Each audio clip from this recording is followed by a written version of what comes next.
You know, sometimes when your heart absolutely leaves your chest. Not even just your heart, but your stomach too, when you feel that drop, you feel that dip. You can't do anything but sit back and just waft in that feeling. Well, the Edmonton Oilers, after Game 7 of the Stanley Cup Final, had themselves a moment just like that. And they had just shared the video footage on the Oilers Plus app earlier yesterday. Big shout out over to Rachel on Twitter, who went out there and posted a 40-second clip of this from the Oilers Plus app. It had 400,000 views, 5,000 likes, 1.3k bookmarks, and a whole bunch of replies and quote tweets. A lot of people were eating up the footage of the Edmonton Oilers post Game 7. Now, the thing is, it's just kind of a video that goes on, but the most haunting part about it is there is literally no speech in this video clip. It's just ambient noise. All the Oilers are there. They're just kind of sitting. They're just kind of looking. They're looking into their hands, they're looking into the ground, they've got the equipment on the ground too. Connor Mack and Leon Draisaitl just kind of chilling there. I'm not going to play it because, copyrighted material. The Oilers Plus app, it's all there if you want to see it yourself. And it's going to be linked in the description to the Twitter post if you wanted to see it. Yeah, it's at 600,000 views now. I just reloaded the page. The funny part is, if you watch the audio, you can actually hear in the background the moment when Gary Bettman announces that Connor McDavid wins the Conn Smythe. He had set the record, however many points he had gotten, assists, and he was the number 1 point guy. The Conn Smythe winner is Connor McDavid, and you can see here in the video that his reaction to that news is just to sit back and just waft. Absorb the moment. Feel the loss, and not even get up to make some sort of appearance on the ice or anything. He just kind of stays. And this is what J.S. Jaguar was talking about in the interviews that he had done, where he can say that he understands McDavid's feeling, he just lost a Stanley Cup, and to be given the Conn Smythe and be awarded this prestigious trophy whilst losing out on the grand prize, he felt that Connor McDavid should have gotten up and gone over to accept the award. I'm not going to go out there and necessarily say I agree, mostly because of the factors that we had discussed in the prior videos talking about it. I mean, this moment right here where McDavid learns that he actually won the Conn Smythe, it came like 15 minutes after the game was over. It came like 15 minutes after the Florida Panthers were celebrating the Stanley Cup victory, and they had to take a lot of time to set everything up. There was such a huge gap that it wouldn't really have been the same. J.S. Jaguar was given the Conn Smythe trophy almost immediately after the Ducks lost in their Stanley Cup Final series. So this situation, completely different in my opinion. And it's actually, chilling to watch this video go down. And if you just kind of absorb it all, the 40-second clip says it all, despite not saying any words between these players. I wanted to go out there and read some of the replies as to everything going on over here. My goodness, I was just starting to heal.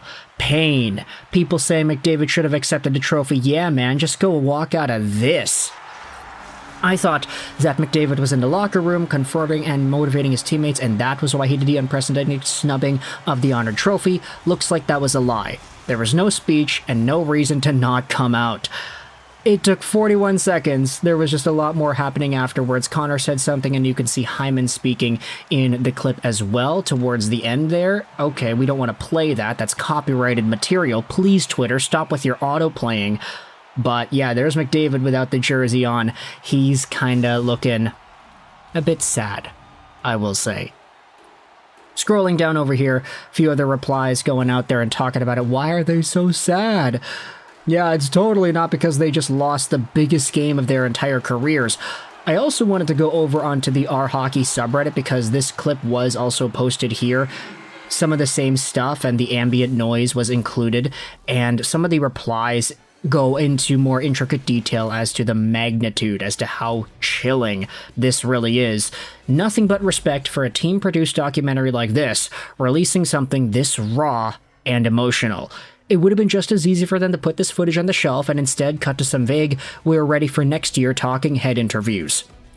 It's the silence that really got to this Reddit user, yeah. The silence of it all. You don't hear anything, you just hear the noise in the background of the Panthers celebrating while this Oilers team is just devastated. That's crazy, man. I've said it before, but the way the Oilers lost the Cup Finals is 100% worse than simply losing it in a 4-game sweep. At least with a sweep, you convince yourself that this simply wasn't your year and it was just out of your hands. But to be on the brink of a 4-game sweep, then to claw back to Game 7 and lose by a single goal, that's just the thing of nightmares.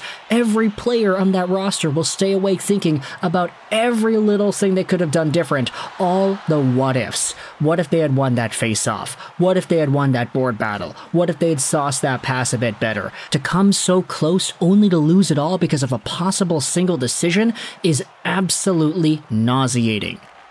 It probably doesn't help that they were still at around +5 for goal differential after the series. It's possible to have a positive goal differential in the final? Yeah, Edmonton won a couple of blowouts to balloon their differential while Florida won all of their games by only 1 or 2. Ay. That sucks, man. Just the emotion behind that. I'm not even an Oilers fan, but just thinking about everything that was going down over here. On the flip side, this felt 10 times better than a clean sweep. The cathartic feeling of winning a Game 7 is something I'll never experience again. Ay, Panthers fans, please be a little bit more optimistic about your team. Can you imagine if McDavid and Dry never win a cup? I know it's way too early to say, but how haunting this final game would be if they don't win. It's as haunting as Iginla in 04 and the Sedins in 2011. Oh boy. Some more replies over here, talking about how the second cutback to Corey Perry is what's most interesting to me. I wonder if in these moments he was thinking back to all the other times he has come very close. The silver lining, though, is at least Perry has a cup. Obviously, every player wants more, but the guy that got me sad was Ryan Nugent-Hopkins. Played through some very dark times and signed for less to stay there, took like 13 years to get to this point, and there's no telling if he'll get back there.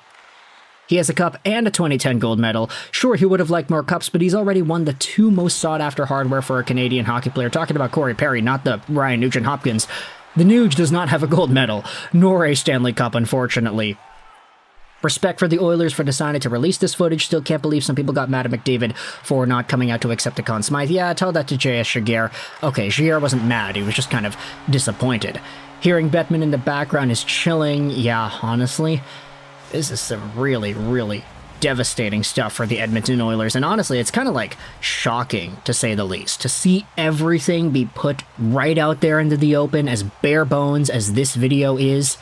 Let's go out there and finish up some other comments before ending this video off. I don't think I've ever seen the opposing locker room that has lost a championship in any sport. This is honestly super sad, but also one hell of a human interest story. Not long ago, there was a clip of the Bruins in 2013, very similar vibe. You gotta think, though, that winning a cup just 2 years prior must have helped. As they say, there's nothing like your first.